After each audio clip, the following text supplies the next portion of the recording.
Tintin est-il homosexuel? Haddock l'entretient-il tel son sugar daddy à Moulinsart? Tintin a-t-il envie de se farcir la rondelle de Chang?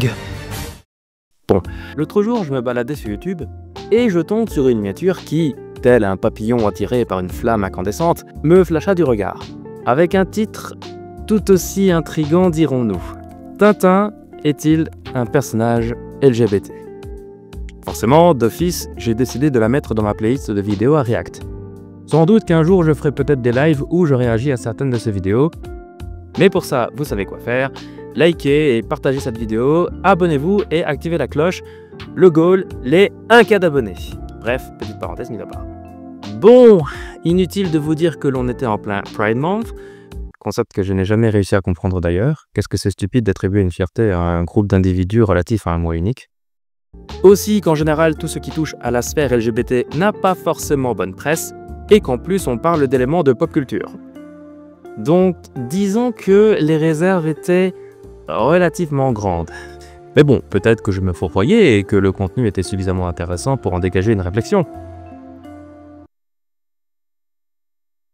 Ou du moins, j'ai pu en dégager quelque chose. Mais pas forcément ce qui était attendu. Vous comprendrez plus tard.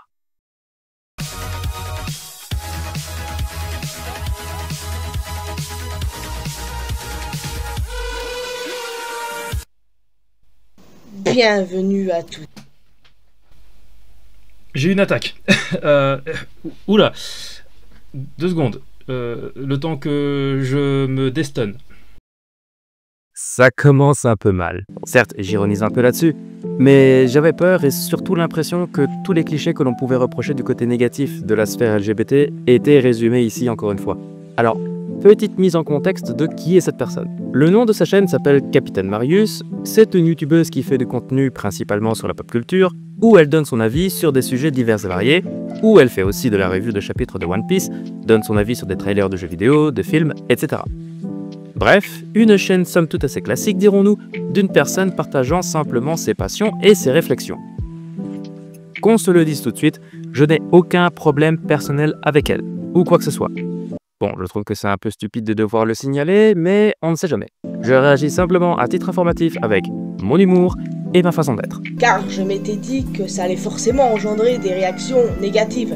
Mais Au moins, l'avantage, c'est que il manque les cheveux bleus et les piercings. Donc, le package est pas spécialement trop rempli. Bon, satire, mis à part, qu'est-ce que cette personne peut bien nous raconter sur Tintin? C'est con à dire, hein, mais tout part d'un constat.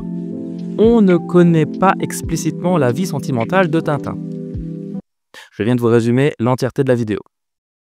dans ses albums, Hergé n'a jamais montré la vie sentimentale et la sexualité de Tintin, et du coup certaines personnes ont alors pensé que le personnage pouvait être homosexuel. C'est cette petite spéculation. Et c'est le petit problème que j'ai ici. Tout est spéculatif. On prend le concept de théorie de fiction, qui est hyper fun et intéressant d'ailleurs, et on le colle à des assignations pseudo-identitaires, sentimentales, pour essayer de coller à une vérité cachée. Des raisons supplémentaires étant que Tintin n'a pas de famille. Les fans ont spéculé que s'il n'en avait pas, c'est parce qu'il avait été rejeté en raison de son homosexualité. Nous en sommes qu'au stade de spéculation, évidemment. Faut dire que dans Tintin... Mais je sais pourquoi vous avez cliqué sur cette vidéo. Voyons donc pour quelle raison Tintin nous ferait-il un remake de Freddie Mercury. D'après cette théorie, et je précise bien théorie, pas la personne, le nombre de personnages féminins dans Tintin étant restreint, et dont les importances de rôle seraient tertiaires, la probabilité de nouer des relations inter-hommes serait d'autant plus grande. Et de par cette probabilité non négligeable, le choix d'emménagement de Tintin au château de Moulinsart avec le capitaine Haddock, un homme d'âge beaucoup plus mûr que le jeune reporter, ne serait pas anodin.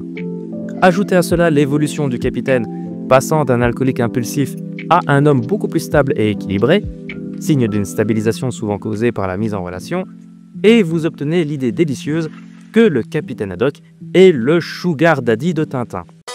Oh, you touch my tra-la-la. Alors, d'après cette théorie, le fait que Tintin emménage dans le château d'un homme plus âgé que lui, le capitaine Haddock, Oh non, je vois venir Capitaine Haddock, le sugar daddy de Tintin.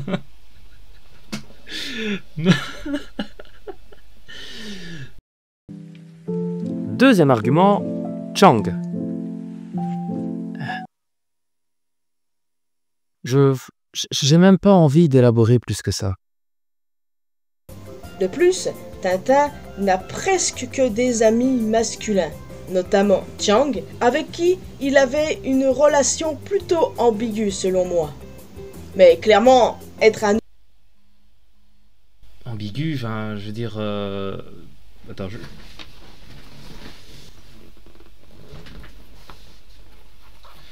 Alors, Tintin et le lotus bleu.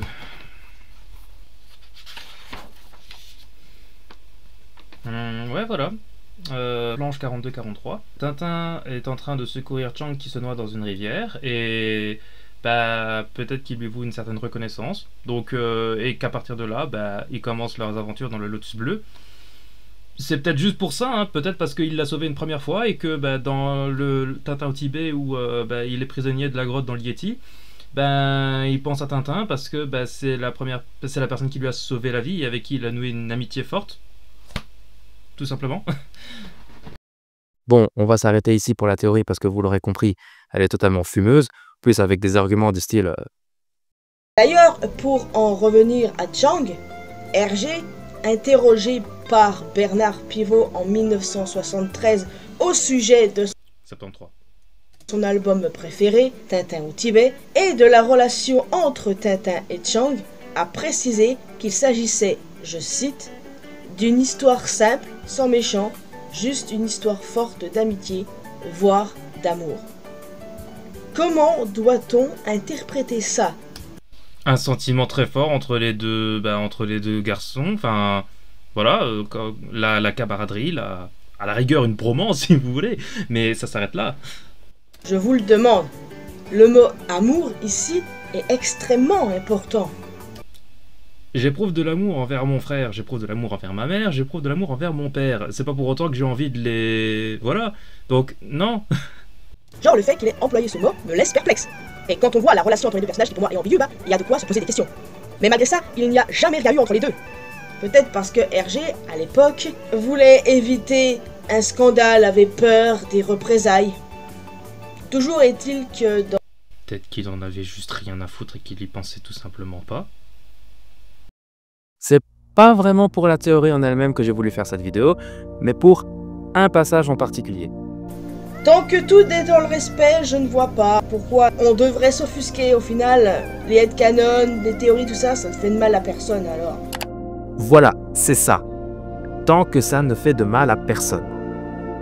Je me dis que la phrase « tant que ça ne fait de mal à personne », eh bien, c'est déjà une phrase à l'effet pervers. C'est pour moi la première marche d'un long escalier de désensibilisation intellectuelle.